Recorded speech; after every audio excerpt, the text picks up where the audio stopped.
Patience. Today I'm going to be talking to you about a fan favorite, a character whose stocks have always been low and high simultaneously. Loved by a lot of people before it even, before the payout even came. Today we're going to be talking about Zenitsu. Specifically, we're going to be talking about something that I noticed about his character and something that I think to me was very evident with the movie, like thematically, in terms of what the author is potentially trying to convey. And the first of those two things I'd like to talk about is restraint. So, what I was noticing in the movie and like Zenitsu's backstory, I've like read bits and pieces of the manga. But as always, if I'm like missing something or like off slightly about something, just let me know in the comments down below. But Zenitsu, as a character, is a character with essentially kind of like two personalities. One when he's awake and one when he's asleep. The interesting thing about Zenitsu when he's asleep is he technically has no personality as he doesn't speak. It's not a character who has like a split personality disorder. It's a character who's restrained himself so much that while his personality is showing, while he's still conscious, he doesn't allow himself to go all out. Whether you believe that's from fear or restraint is completely up to you. Early in the series, it is depicted as like fear, like, oh, I'm so scared, I'm terrified. But I'd like to argue that it's from restraint. And I think it's shown and demonstrated in his backstory. Zenitsu having that like kind of character flaw where he cannot unleash his true power until he is unconscious, I think is the embodiment of what restraint is. Even in a form where, he's conscious and he's holding back, his hearing is no joke. And I think that's important because it indicates that though he claims to be this fearful guy, he is talented. He has talent, right? And I hope I'm not misconstruing like the abilities. Tanjiro has a good sense of smell. If I'm not mistaken, Zenitsu has a good sense of hearing. And then Inosuke has his, uncharacteristic, well, very characteristically for him, but extremely high and unrealistic flexibility. And the thing about Zenitsu is he uses thunder breathing.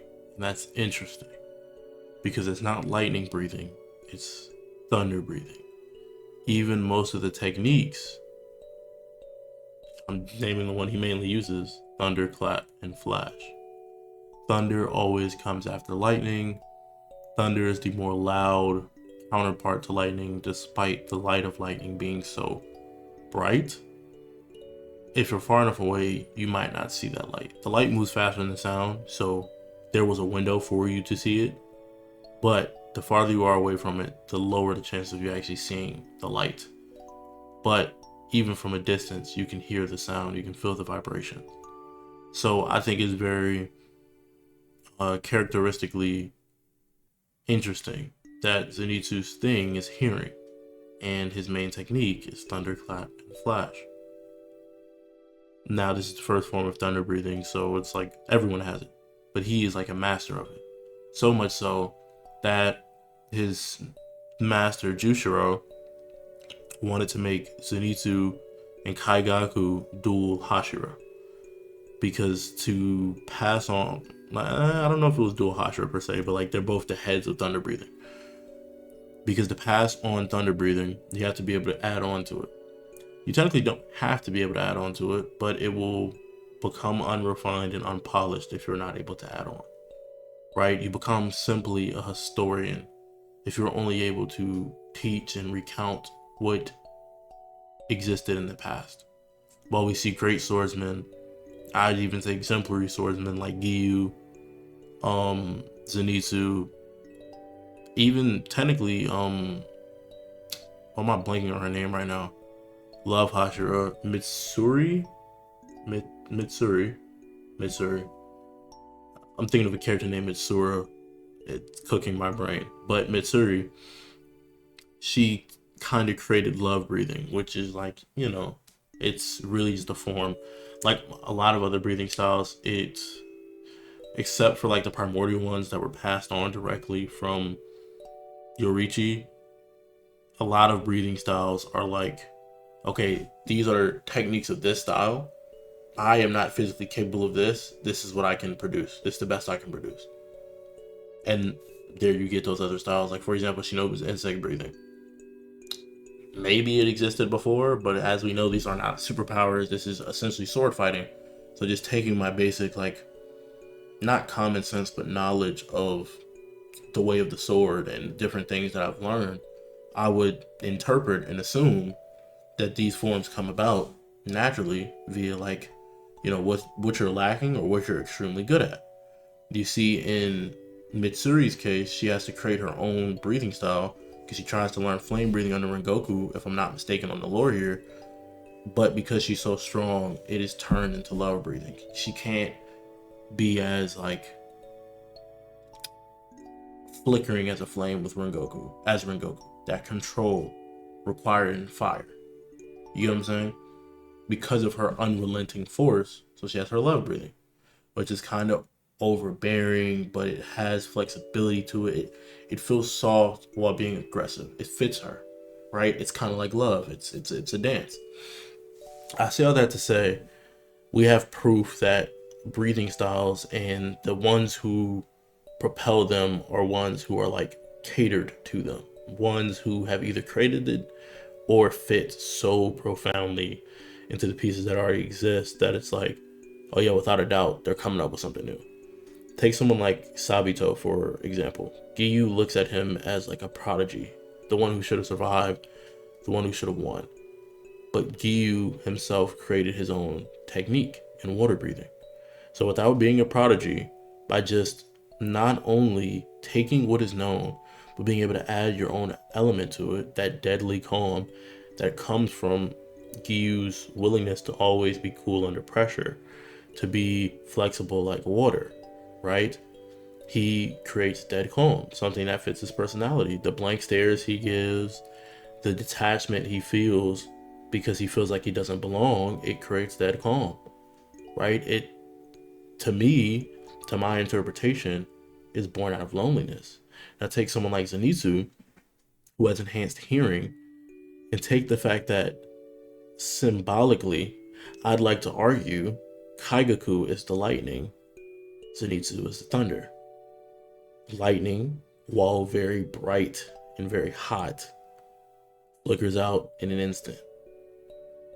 Kaigaku, extremely high potential, extremely volatile, betrayed people twice because he thought his light was going to flicker out. He betrayed Gyomei in his backstory. Spoiler, sorry. If you don't know his backstory, it's not really much of a spoiler. You just know the two are connected now. Spoiler warning. And he betrays Zenitsu by choosing to become a demon. Now, in both these cases, well, mainly the first case, he had control. He could have chosen not to do that. I personally, I don't know if it's just a mistranslation or the way I'm interpreting it, but if someone tells me, yo, I got a plan, you go back in there, you break the defenses that's keeping me out, and I'm gonna let you live, I'm not doing it. When I go back in there, I'm staying in there. I'm not gonna provoke him. I'm just gonna act like I didn't hear anything. But the point is, back to the main profound, like, new information. It's not really new, but to share some of my like connections and intuitions on it. Kaigaku is the lightning, Zenitsu is the thunder. He being Zenitsu, is very profound and very proficient with thunderclap and flash. Thunderclap, noise, vibration, being in tune with timing, rhythm, speed. There, that's Zenitsu. Vibrations oscillate. That's what vibrations are. Various oscillations. Sound waves, oscillatory. Water waves, oscillatory. Earthquake waves, seismic waves, let's call it that, oscillatory. Any type of wave is oscillatory. A vibration, by definition, is oscillatory. You don't feel like that buzz unless it's not a consistently generated sound. And even then, it is still a sound wave. And the important thing about waves is they bounce back. One of the first things we see is Zenitsu using Thunderclap and Flash against the spider dude. He's bouncing off the trees and stuff, and he goes up to the top. He strikes him down. Symbolically, that means something, because waves can be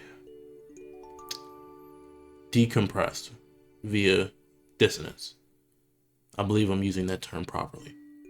And that dissonance is sort of like when a wave is dampened. It's still the same wave, but its amplitude and various other factors become a lot smaller.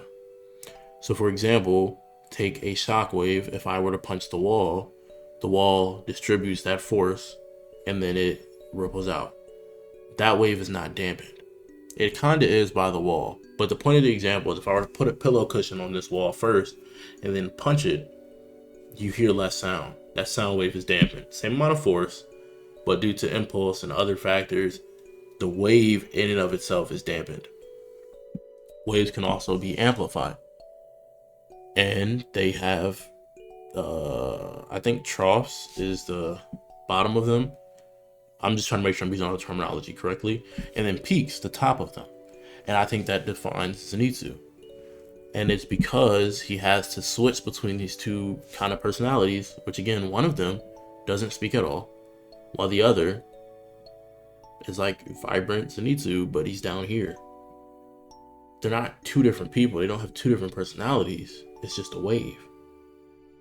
And Zenitsu never had the motivation more, and to add on more to that, he restrained himself to the point where what was left is a wave that can be at its bottoms and can be at its highs, but it just oscillates.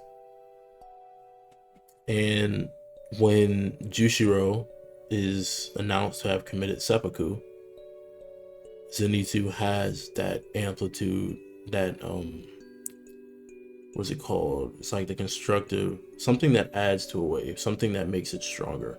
You can say amplify because amplify is a good word, but the word that is the counter to dissonance, I think it's called like consonance or something. I think I'm thinking too much of music rather than like the physical terms behind wave terminology. However, you get the point.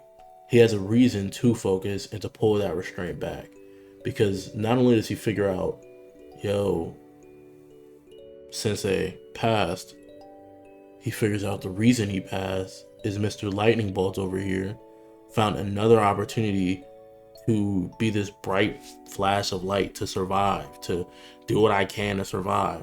Thinking solely about himself, thinking solely about the light that comes off from this potential achievement, this chance, this opportunity, clinging on to it, not knowing the faster you cling on to that, the faster you reach the ground or a ground when you're dealing with electricity, and the faster you discharge. You lose all that momentum, you lose all that energy. The first thing they pointed out about Kaigaku is you know everything with thunder breathing, but you don't know thunderclap and flash. You don't know the most basics. So even though you are this lightning bolt, you are this person that we strive to reach, you're not the best because you don't know this beginner technique that I know. You're not better than me. And in Zenitsu's case, what he was perceived as is you can only understand the first technique. So you are capped at a beginner. No matter how much EXP you have, you're a beginner. So when you think about it, Zenitsu was a smurf. He looks very low level, very under leveled, but his abilities are far greater than that. His EXP is far greater than that. His character is far greater than that. He didn't allow people to talk bad on Kaigaku, the same person who bullied him, because he looked up to him. Because he knew that he was the missing piece to what Zenitsu had. And instead of seeing Zenitsu as that other counter piece, lightning and thunder, Kaigaku seized an opportunity to be lightning again, and to be lightning alone. And lightning without thunder is just stillness. It's like a tree falling in the wilderness alone. Can you hear the sound? Does it make a sound? No one knows. So I think the thing that amplifies Zenitsu and made him stronger is love. And I think the thing that made him weak and frail and willing to show fear and vulnerability is restraint. He was very lovey-dovey with women around him. He was very caring for children around him. He was a very caring personality. But beneath that, what we see from Zenitsu in those final arcs was always there. What we see from Zenitsu when he's asleep is always there. Because to learn that technique, he mastered it. Because that is the only thing I have. I need this. He had a desperation to it. He needed to try to find a way to take a sound wave and have it beat a light wave. I have to beat this guy. But, in the beginning, I want to be like the guy. I even idolize him a little. That is why he mastered that technique. And literally the Kaigaku know that is the foundation of thunder breathing, which is why his profound mastery in EXP, like I said, he's a Smurf, allowed him to essentially evolve. He had enough EXP to evolve. He skipped leveling up. He just evolved into something else. And even though his EXP is capped, I'm a higher level being than you. This is not a fair contest. Someone who's Diamond 3 versus someone who is like Bronze 1. Yeah, it's like the situation where they say everyone's always just a frog in a well. The walls you put up around yourself make you believe you are whatever you are, but outside of your worldview, outside of your way of understanding things, there's always more, right? And the main reason I'm making this video is I enjoyed the thematic connection that we saw between Zenitsu and Jushiro. Zenitsu trying to cross over, Jushiro telling him it's not his time. Jushiro always saw something in him that he didn't even see in himself. And I think that is important of a leader, a teacher, a mentor, and even a father figure. And part of that restraint that inspired the title of this video is watching his fight between Kaigaku.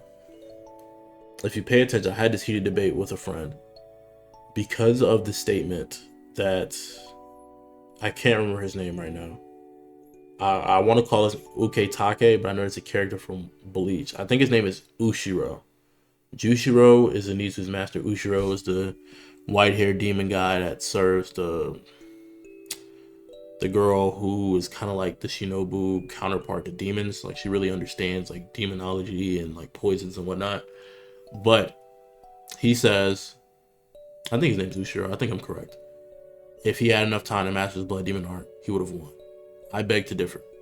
I think in a story, it's always important to have a narrative basis. And I hear what you're saying.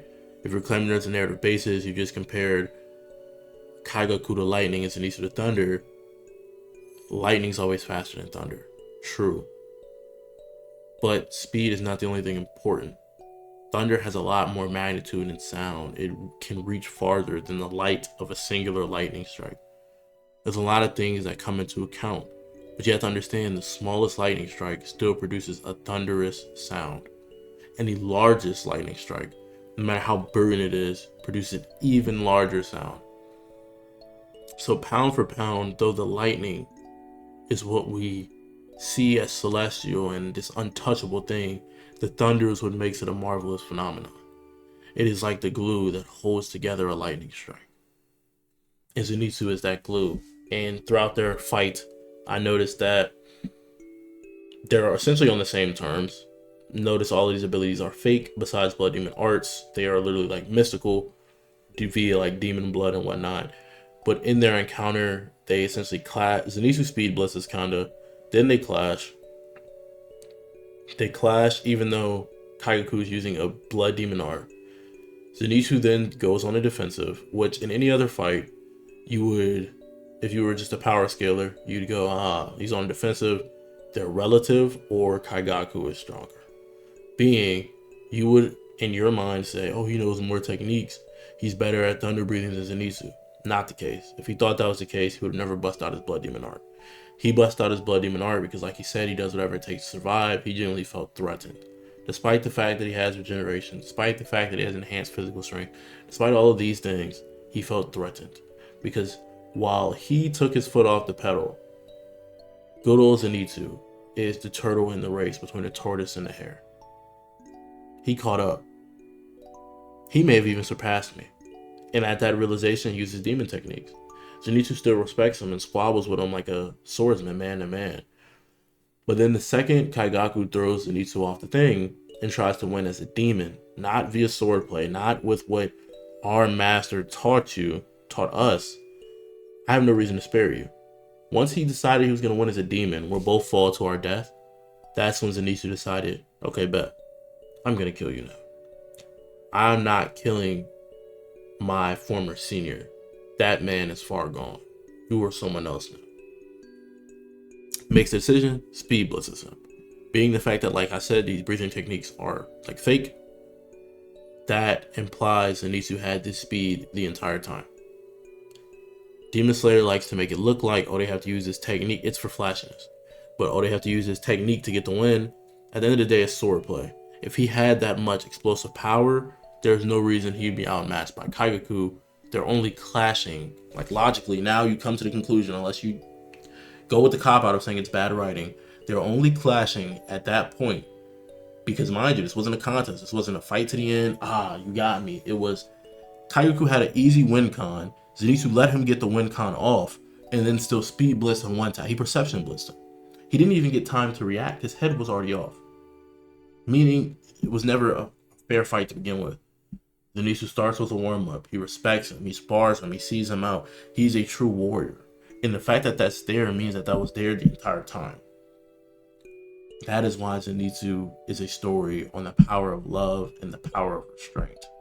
He is a gentle giant, so to speak. He even taught Tanjiro, his friend, fundamentals of thunder breathing. Something that in his mind he has to carry alone now. Because, like I said, in his mind, his senior died. His mentor took his own life because of what his senior did. So, all in all, I just wanted to kind of get that rant off about Zenitsu, about the power of love and restraint. If you haven't noticed, I just be yapping. You feel me? I pull different things to make it like a little entertaining. I'm just a yapper, bro. I know ball. I got it in my bio. You know, I watch anime. I know pop culture. I know ball. I know about Power Rangers. I know da-da-da. I'm proving it to y'all. You know, that's not really proving. Proving implies someone forced you to do it, right? I'm doing this as a way to just express what I know. And, you know what I'm saying? Let me know what you think down below in the comments. And let me know your favorite Hashira. And comment down below if you spark up a discussion. If you agreed or disagreed with this take on Zenitsu. Either way, I still got love for you. You're still a human. And I appreciate you for watching. Make sure you like, comment, and subscribe. And as always, catch you in the next. Peace.